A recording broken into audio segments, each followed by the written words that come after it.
18 update, मैं हूं आपके साथ विभा उपाध्याय। बुलेटिन की शुरुआत इस वक्त बड़ी खबर के साथ। बड़ी खबर इस वक्त आ रही है पटना से, और पटना से ये बड़ी खबर जहां पर 3 संदिग्धों को पुलिस ने पकड़ा है। ये बताते चले होटल गली के मगध से इस 3 संदिग्ध को पकड़ा गया है। मगध होटल बताया जा रहा है जहां से इनकी गिरफ्तारी हुई है। कोतवाली थाना की पुलिस ने इन्हें पकड़ा है। सिपाही परीक्षा से जुड़ा हुआ ये मामला बताया जा रहा है। 7 लाख में नौकरी दिलाने की डील की बात सामने आ रही है। 2 ब्लैंक चेक, 7 एडमिट कार्ड सहित संदिग्ध सामान बरामद किए गए। तो कोतवाली थाने की पुलिस ने यह बड़ी कामयाबी हासिल की है। एडमिट कार्ड, चेकबुक की बरामदगी इनके पास से। सिपाही परीक्षा से जुड़ा हुआ यह मामला बताया जा रहा है और संदिग्ध सामान इनके पास से बरामद हुए। हालांकि हर बिंदु से इस वक्त जांच चल रही है। 7 लाख में नौकरी की डील हुई थी, जो जानकारी इस वक्त प्रारंभिक तौर पर सामने आ रही है।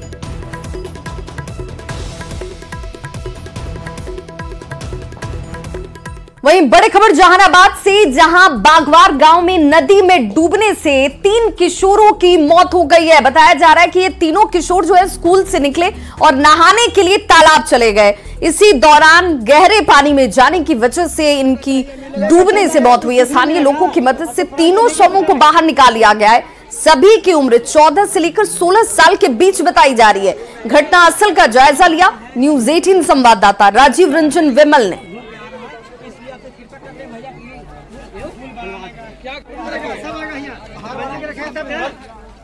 लेके चल जाओगे तो ही मिलेगा, चल जाएगा कुछ सुधरी मिलेगा। अब तो प्राण चले गया बेचारा के। टेहटा थाना क्षेत्र के बागवार गांव हम पहुंचे हैं। सूचना ये मिली है कि यहाँ 3 जो स्कूली छात्र हैं वो डूब गए हैं। आगे बढ़ते हैं, देखते हैं क्या मामला है। तो जगह है, यहाँ आना थोड़ा मुश्किल है। नदी किनारे ये लोग खड़े हैं। यहाँ पर 3 स्कूली छात्र जो हैं स्कूल से आने के बाद नदी में स्नान करने गए थे और डूबने की वजह से तीनों की मौत बताई जा रही है। 2 लोगों का शव बरामद किया जा चुका है और एक जो है अभी गोताखोर लगे हुए हैं। क्या नाम है बताइए? मेरा नाम बैकुंठ यादव है और मैं इसी ग्रामीण क्षेत्र का रहने वाला हूँ। अच्छा, हम लोग का मुझे एक अपील करना है। पहले बताइए कैसे हुआ? ये स्कूली बच्चे थे बेचारे, संग में नहाने के लिए आए थे। तो 5 बच्चे थे, 2 बेचारा बच गए, तीसरा एक को बचाने के चक्कर में 2 और डूब गए। तो लाइव तस्वीरें हैं, आप देख रहे हैं। तीनों बच्चों का शव लाश मिल गया, तीनों लाश। क्या नाम है आपका? अब ढेर ज्यादा कोई भी है। आप ही लोग खोजे? हाँ सर, हम ही लोग खोजे हैं। अपना 20 बार हो चुका है पुल के कारण। पुल नहीं है, 50 गाँव के अप डाउन है। पढ़े लोग जाता है, लड़का आता है नहाने के लिए, पढ़े जाता है, डूब जाता है। क्या नाम है? अशोक कुमार नाम हुआ, ग्राम गोही बिघा जमुना नदी। तो किशनपुर के मुरासा के ये बच्चे सारे बच्चे किस गांव के हैं? भगवार। तो भगवार मीरा बिघा के ये लोग हैं। नदी है ना। हाँ, तो देखा आपने, ग्रामीणों के सहयोग से, इनकी मदद से तीनों शवों को बरामद कर लिया गया है। पुलिस की टीम यहाँ मौजूद है। अब आगे की कार्रवाई की जाएगी। राजीव रंजन विमल, न्यूज़ 18 जहानाबाद। और बड़ी खबर इस वक्त सिवान से आ रही है, जहां लापता बच्चे के शव को बरामद कर लिया गया है। 5 साल के बच्चे का शव बरामद हुआ है। हुसैनगंज थाना क्षेत्र के फजीलपुर के दाहा नदी से शव की बरामदगी हुई। बच्चे को कल शाम से ही खोजा जा रहा था। कल शाम से ही यह बच्चा लापता था। परिजनों ने हत्या की आशंका जाहिर की है। आंदर के गड़ार गांव का असीम अहमद जो कल शाम से लापता था, उसके शव की बरामदगी अब की गई है। फॉरेंसिक टीम फिलहाल पूरे मामले की जांच में जुटी हुई है। परिवार वालों का कहना है कि हत्या की गई है। हालांकि फिलहाल पुलिस की तफ्तीश क्या कहती है इसका इंतजार करना होगा, लेकिन 5 साल के बच्चे का शव बरामद हुआ है। पूरा जांच हो, बारीकी से जांच हो, उसको पता लगा कि रात भर वो था कहाँ कि बॉडी का मर्डर किया हुआ है। उसका गला दबाया गया है, गला दबा कर मर्डर किया हुआ है और उसका नाक से ब्लड आ रहा है। बॉडी निकलने के बाद नाक से ब्लड आ रहा है उसका, और उसको 4-5 घंटा पहले ही मर्डर करके उसको फेंका गया और बॉडी उसको फाजिलपुर में प्राप्त हुई है। वहाँ जहाँ पे थानाध्यक्ष महोदय अंदर, हुसैनगंज थाना के लोग आए हैं और अंदर थाना की टीम पूरी है। अररिया से बड़ी खबर, जहां ठनका की चपेट में आने की वजह से 2 बच्चों की मौत हो गई है। रानीगंज के परमानंदपुर पंचायत के वार्ड संख्या 6 की घटना, जहां 14 साल के असगर और 12 साल के रहमतुल्लाह की मौत हुई है। एक बच्चा हालांकि इस दौरान घायल भी बताया जा रहा है। और अररिया से ये बड़ी खबर, रानीगंज के परमानंदपुर की इस घटना के बाद इलाके में हड़कंप भी है।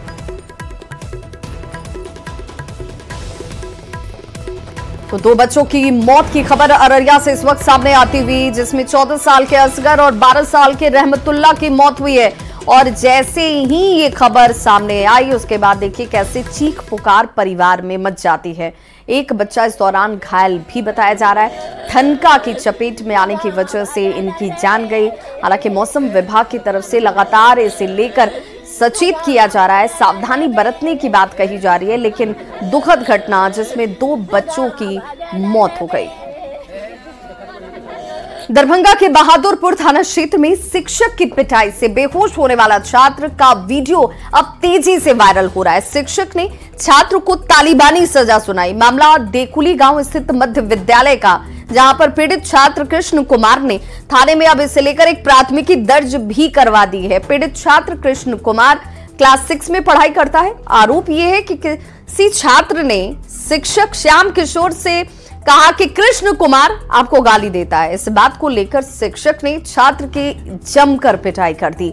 पिटाई के दौरान 2 छात्र से पीड़ित के दोनों हाथ, और ऐसे में कैसे बच्चे की जमकर पिटाई होती है। उसके बाद अब इसे लेकर FIR दर्ज कराई गई है और शिक्षक ने इसके लिए हालांकि माफी मांगने की बात कही है। बोल चुके हैं कि हमसे गलती हुआ है। हमको क्लास में बच्चा जो है, देखिए सबसे पहला चीज़ था कि बच्चा पढ़ने का कारण, दूसरा चीज़ था गाली। ठीक है, गाली पढ़ा बच्चा, हमको नहीं करना चाहिए। हमको गाली हमको हाँ आप सुने थे?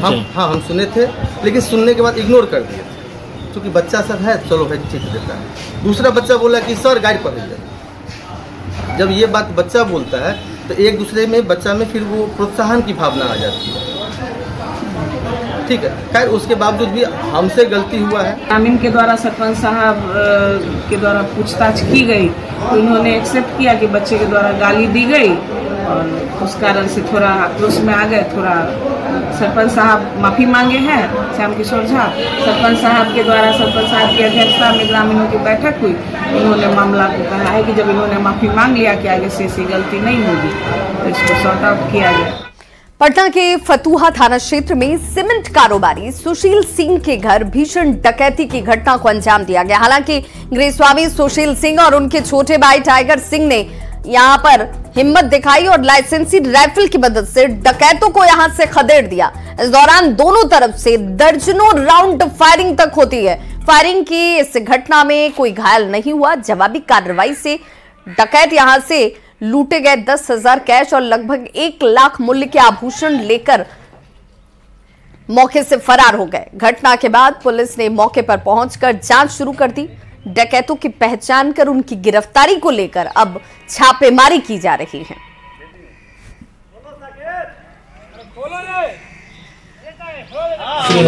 मेरे मम्मी के बंधक बना लिया और गोदरेज कोच का चाबी खोल के पैसा वैसा लूटने लगा। इसी बीच में मेरी भतीजी कस के चिल्लाई तो हम अपने रूम से लाइसेंसी हथियार लेकर दौड़े और इस तरह से आए। तब तक वो लोग नीचे भाग गए। नीचे जब वो भागा तो देखे कि नीचे 12-13 की संख्या में आदमी खड़ा है।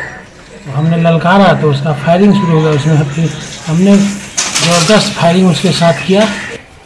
3 अपराधकर्मी को उसके सामान वगैरह को निकालने लगे। इसी क्रम में कमरे में सोई हुई महिलाओं द्वारा जब हल्ला किया गया है तो बगल के कमरे में सोए गृहस्वामी सुशील सिंह अपने लाइसेंसी राइफल के साथ बाहर निकले। इसको देख के अपराधकर्मी भागने लगे और गली में जाके 3-4 राउंड फायर किए।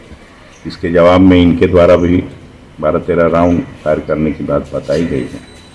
घटनास्थल पर 7 मिनट के अंदर 112 मोबाइल और थानाध्यक्ष फतुहा पहुँच गया।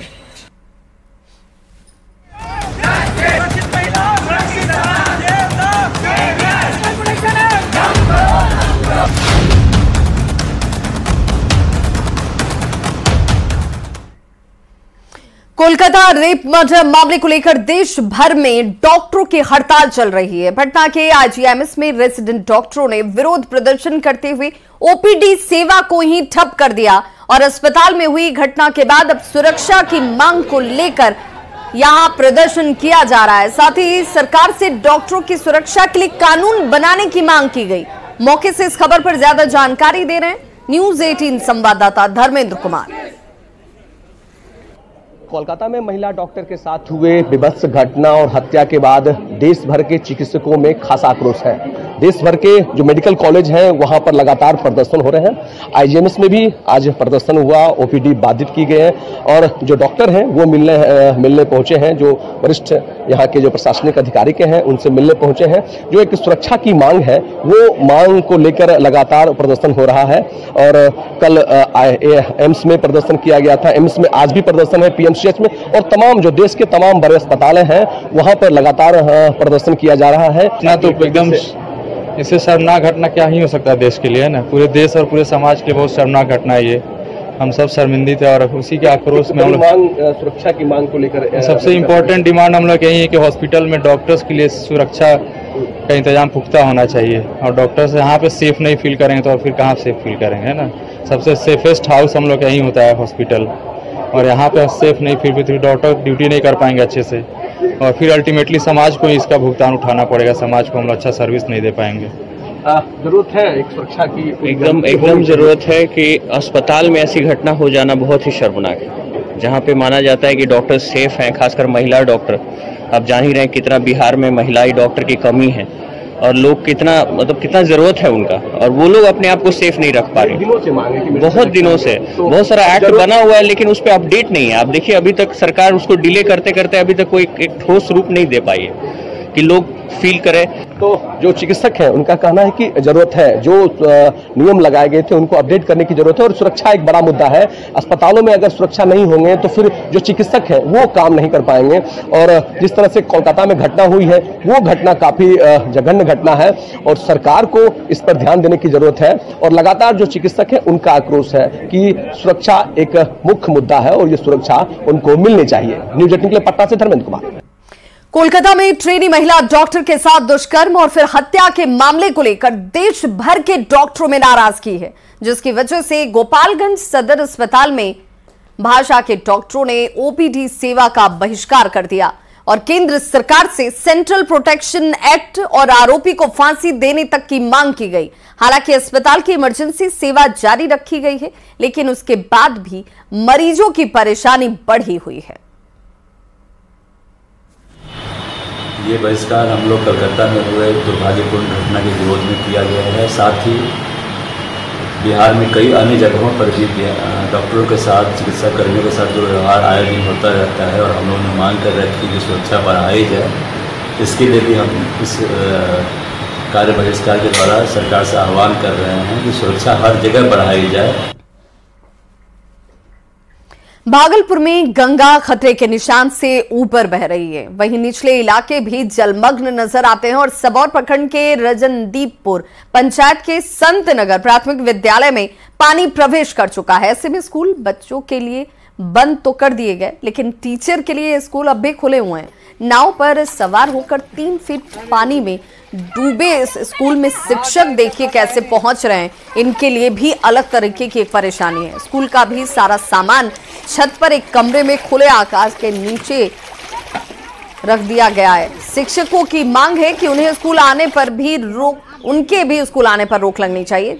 जैसे बच्चों को छुट्टी दे दी गई वैसे शिक्षकों के लिए भी ये परेशानी है और ऐसे में उनके लिए भी रियायत होनी चाहिए। जायजा लिया संवाददाता आशीष रंजन ने। में गंगा का रौद्र रूप लगातार देखने को मिल रहा है और गंगा का जलस्तर जो है खतरे के निशान से ऊपर बह रहा है। वहीं संत नगर प्राथमिक विद्यालय का हाल अब हम आपको दिखाते हैं कि यहाँ का हाल क्या है। पूरा पानी जो है स्कूल में भर चुका है और क्लासरूम में भी जो आप देख सकते हैं कि कक्षा 1 से 2 का क्लासरूम है ये, और यहाँ पर जो है पूरा पानी क्लास में बह रहा है। यहाँ पर जो है इस बच्चों के लिए जो है स्कूल को बंद कर दिया गया है। वहीं शिक्षकों के आने के लिए जो है शिक्षा विभाग के द्वारा कहा गया है, यहाँ पर टीचर भी पहुंच रहे हैं और अपना अटेंडेंस यहाँ बनाने के लिए प्रतिदिन आ रहे हैं। मैडम कैसे आते हैं, कितना परेशानी है? नाव से आते हैं। नाव से आते हैं। हाँ। कितना दिक्कत बुझाता है? बहुत, काफी परेशानी होती है आने में। कितना डर लगा रहता है? डर तो लगा हुआ रहता है, काहे नाव पर कभी आते जाते नहीं हैं। इसलिए। सरकारी नाव है या नहीं? सरकारी नाव नहीं, प्राइवेट नाव साथ ले जाते हैं। भय बना रहता है कि न जाने किस समय नाव डूब जाएगा। कि सांप भी है, भैंसा जोंक भी सट जाता है, छोटा छोटा केचुआ भी बहुत है, काफी परेशानी बना रहता है। कभी मोबाइल गिर जाता है, कभी थैला भीग जाता है, क्योंकि टगते उगते हैं तो स्वाभाविक बात है कि परेशानी तो क्या होना चाहिए सर? ये सरकार को चाहिए कि ऐसे सब विद्यालयों को अच्छे व्यवस्था देना चाहिए और ऊंचा मिट्टी भरवाना चाहिए, ताकि हम लोग और हमारे विद्यार्थी सुविधाजनक से पढ़ाई लिखाई कर सके। जो हालात हैं वो सभी एक तरह है, सभी चीजों को जो है रैक पर रख दिया गया है। वहीं जो टेबल कुर्सी है वो अभी यहीं पर पड़ा हुआ है और जो हालात हैं वो बद से बदतर हैं। लेकिन अभी तक जो जिला प्रशासन की ओर से व्यवस्था की जानी चाहिए थी वो यहाँ पर नहीं की गई है। हाँ, बच्चे स्कूल नहीं आ रहे हैं, बच्चों की पढ़ाई बंद हो गई है, लेकिन जो शिक्षक हैं उनको स्कूल आना है, उनको हाजिरी बनाना है, वो किसी तरीके से जान जोखिम में डालकर स्कूल पहुंच रहे हैं। आशीष रंजन, न्यूज़ 18 भागलपुर। तो खगड़िया में लगातार गंगा और बूढ़ी गंडक नदी का जलस्तर बढ़ता जा रहा है और यही वजह है कि निचले इलाके में बाढ़ जैसे हालात इस वक्त बन गए हैं। सदर प्रखंड के पंचखुटी गांव को देखिए तो ये बाढ़ के पानी से चारों तरफ से अब घिरा हुआ है। स्कूल, घर, सड़क, हर सब कुछ जहां तक आपकी नजर जाएगी वहां पानी ही पानी आपको नजर आएगा। रहीमपुर मध्य विद्यालय में भी बाढ़ का पानी अब प्रवेश कर चुका है। स्कूल के बच्चों की छुट्टी हो गई है, लेकिन शिक्षकों को आना होगा, ये अनिवार्य है और इसीलिए उनके लिए तो परेशानी अभी बनी हुई है। शिक्षकों से बात की संवाददाता दिग्विजय कुमार ने। खगड़िया में लगातार गंगा नदी के जलस्तर बढ़ता ही जा रहा है। 1 मीटर से अधिक गंगा खतरे के निशान से ऊपर है, जिसके कारण सदर प्रखंड के कई इलाका जो है वो बाढ़ से प्रभावित हो गया है। ये हम आपको दिखा रहे हैं, ये खगड़िया का जो सदर प्रखंड का मध्य विद्यालय रहीमपुर है, पूरा स्कूल जो है सो वो उस पर पानी प्रवेश कर गया है, जिसके कारण जो यहाँ के शिक्षक हैं उनको काफ़ी परेशानी हो रही है। यहाँ पर ये देख सकते हैं कि स्कूल को तो बंद कर दिया गया है, बच्चों के लिए छुट्टी कर दी गई, लेकिन जो शिक्षक हैं वो स्कूल में बने हुए हैं। बच्चे लोग को भी पढ़ाई लिखाई में काफ़ी दिक्कत होगी, हम लोग को भी परेशानी होगा। पदाधिकारी का जो आदेश विभाग, शिक्षा विभाग से जो आदेश आएगा उसी के अनुसार हम लोग करेंगे। हम लोग को जाने आने में दिक्कत हो रहा है। वहाँ सर देखिए बरामदा पर पानी चढ़ा हुआ है और अंदर पानी चला गया है रूम में। जो पानी एकाएक आया है, गए थे सूखे में, आए उधर से इतना पानी में 2-4 बच्चे गिर गए। किसी का इस पर चोट लगा है, किसी का यहाँ चोट लगा है, इसलिए बच्चे को आने से मना कर दिए। सांप का डर है, बिच्छू का डर है और सब रूम में पानी लगभग घुस गया है जी। सर निकलने के बाद पूरे पैर बच्चे लोग का कल सर के आदेश के अनुसार बच्चा लोग को छुट्टी दिया गया। तो साफ तौर पर देख सकते हैं कि जो जलस्तर गंगा नदी का बढ़ रहा है उसके कारण किस तरह से परेशानी शुरू हो गई है। स्कूल से लेकर के जो सदर प्रखंड का जो रहीमपुर पंचकुट्ठी है, ये पूरा इलाका बाढ़ से प्रभावित हो गया, जिसके कारण धीरे धीरे लोगों की परेशानी बढ़ते ही जा रही है। दिग्विजय कुमार, न्यूज़ 18 खगड़िया।